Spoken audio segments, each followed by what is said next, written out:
comme tous les vendredis, nous avons l'immense plaisir d'accueillir en studio Elie Korchia, le président du consistoire central.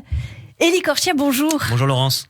Alors que des milliers d'Ukrainiens fuient leur pays inondé par les bombes russes, vous souhaitiez ce matin nous parler solidarité avec les Juifs ukrainiens contraints aujourd'hui à l'exil et vous appelez à la mobilisation des instances communautaires en France.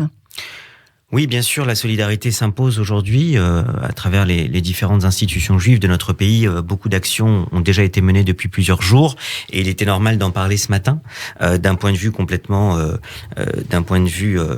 solidaire, fraternel vis-à-vis, d'abord, la solidarité vis-à-vis des Ukrainiens, du peuple ukrainien qui vit cette situation terrible de cette guerre qui leur est imposée dans leur propre pays. Et puis, bien évidemment, ce matin, à votre antenne, parler de la communauté juive ukrainienne qui est dans une situation tragique, avec beaucoup de familles donc qui ont dû prendre la fuite, d'autres qui restent sur place, mais vous l'avez dit, plusieurs milliers de personnes qui sont déjà parties et qu'il va falloir aider de notre mieux, que ce soit ici ou dans d'autres pays européens, qu'il va falloir aider de notre mieux pour les accueillir et pour les soutenir dans cette période encore une fois extrêmement difficile pour eux. Alors vous avez lancé un appel, une lettre que vous avez adressée au président des communautés et bien sûr au grand rabbin de France. Oui, bien sûr. Alors c'est une lettre que nous avons adressée avec le grand rabbin de France, bien sûr, dans ce tandem grand rabbin de France, président du Concert de France. Nous avons écrit hier à l'ensemble des rabbins, des présidents, administratrices, administrateurs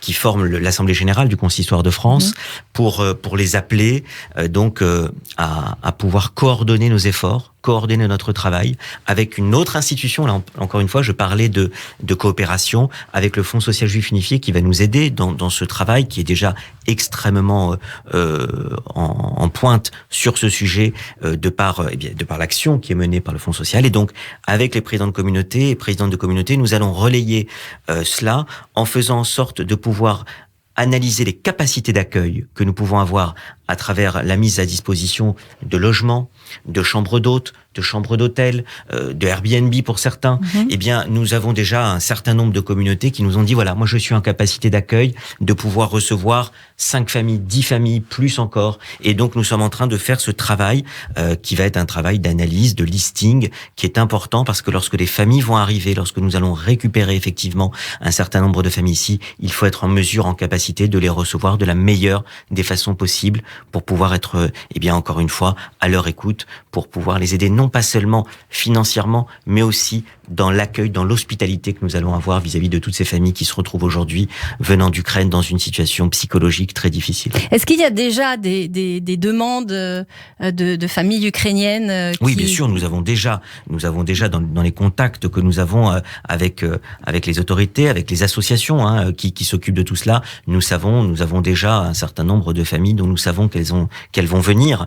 Il y avait hier soir une yeshiva, le Grand Rabbin de France était à l'aéroport pour recevoir une yeshiva qui arrivait, qui passait par la France et qui ensuite va se diriger vers Berlin pour être accueillie quant à elle en Allemagne. Mais cette yeshiva, par exemple, venait d'Ukraine et a fui l'Ukraine pour pouvoir arriver ici en France et puis ensuite se diriger vers l'Allemagne. Donc il y a tout un travail qui est fait et ces familles-là, nous savons qu'elles vont venir, qu'elles vont arriver parce que voilà, elles sont dans une situation aujourd'hui de désespoir, elles cherchent refuge, et donc il est de notre devoir, c'est une mitzvah qui fait honneur au judaïsme français, et je salue ici le travail qui est fait par toutes les associations juives en France. Je parlais du Fonds social, c'est vrai pour le CASIB, c'est vrai pour d'autres associations, eh bien nous allons mener ce travail.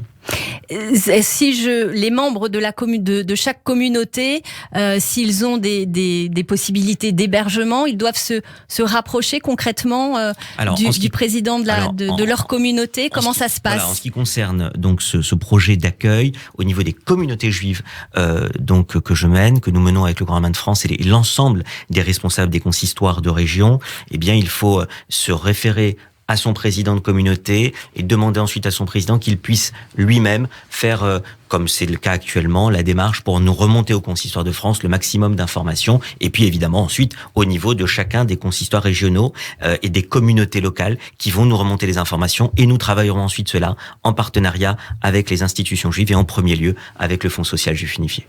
Alors, Élie, vous participiez mardi dernier au meeting de solidarité organisé au Théâtre Antoine à Paris par Bernard-Henri Lévy, et vous souhaitiez nous en dire un mot. Oui, je voulais vous en dire un mot. C'était une soirée importante qui a été initiée par la Règle du Jeu et par Bernard-Henri Lévy au Théâtre Antoine, vous l'avez dit. J'y étais avec le Grand Rabbin de France. Le Grand Rabbin de France a d'ailleurs pris la parole au nom de notre institution. Il y a eu des mots très forts et nous étions là-bas pour montrer avec beaucoup d'intellectuels, d'hommes de la culture, de femmes politiques ou d'hommes politiques aussi et de la culture, eh bien le soutien que nous apportions à l'Ukraine, au peuple ukrainien et évidemment à tous ceux et celles qui vivent ce moment-là. Et donc je voulais en dire un mot et puis dire aussi que la semaine prochaine, le 15 mars, aura lieu au centre communautaire de Neuilly-sur-Seine avec mon ami, initié par mon ami Babette Weisbaum qui s'occupe du Bnei Brit. Eh bien il y aura une soirée aussi consacrée à l'Ukraine et pour le soutien que nous allons apporter donc à la communauté juive et plus largement au peuple ukrainien. Et puis on va tout de suite faire sans transition, Laurence, voilà, le lien avec le livre de ce matin que je vous donne, un très beau titre, c'était le dernier livre de Bernard-Henri Lévy. Du philosophe, voilà, sur la route des hommes sans nom, paru aux éditions Grasset, un livre qui témoigne de l'attachement de BHL à la cause kurde, mais pas que, comme vous allez nous l'expliquer. Exactement. Élie. C'est un très joli livre que j'ai lu il y a quelques semaines, avant même le déclenchement de la guerre en Ukraine, alors que c'était déjà une guerre sans nom, une guerre larvée, une guerre qui ne disait pas son nom. Eh bien, sur la route des hommes sans nom, c'est le tout dernier livre de Bernard-Henri Lévy qui est sorti l'année dernière, qui est composé de 2 parties. Ce que je crois, avec sa vision de philosophe engagé, d'homme qui va sur le terrain depuis près de 50 ans. Et puis une deuxième partie qui s'appelle Ce que j'ai vu, avec 8 reportages dans 8 régions du monde différentes. Ça va, vous l'avez dit, il y a effectivement les Kurdes, mais il y avait aussi un chapitre très intéressant sur les chrétiens du Nigeria qui vivaient une situation tragique, menacés, martyrisés et tués pour certains par une secte proche de Boko Haram qui s'appelle les Fulani, donc qu'on ne connaît pas beaucoup. Et puis un chapitre sur l'Ukraine qui s'appelle Dans les tranchées de la guerre en Ukraine. Avant même cette guerre, l'année dernière, BHL avait des mots très intéressants et notamment sur le président Zelensky qui aujourd'hui s'est mué en président Courage, et il nous disait, je cite juste cette phrase, oui. Un Coluche peut-il se muer en commandant en chef d'une armée en guerre? Et puis plus tard, il nous disait dans ce même livre qu'effectivement, il trouvait qu'avec sa solidité narquoise et tranquille à laquelle je ne m'attendais pas et qui fait que l'on se dit l'histoire universelle aurait pu choisir pire champion pour s'opposer à Poutine, eh bien on voit que quelques mois plus tard, Zelensky, président Courage, est effectivement devenu un véritable chef de guerre, digne de son nom, et il fait honneur non seulement à l'Ukraine, mais aussi aux Juifs. Eh bien, Élie Korchia, merci infiniment pour votre passage, comme tous les vendredis sur Radio J, passionnant, avec donc ce conseil de lecture, La route des hommes sans nom, signé Bernard-Henri Lévy.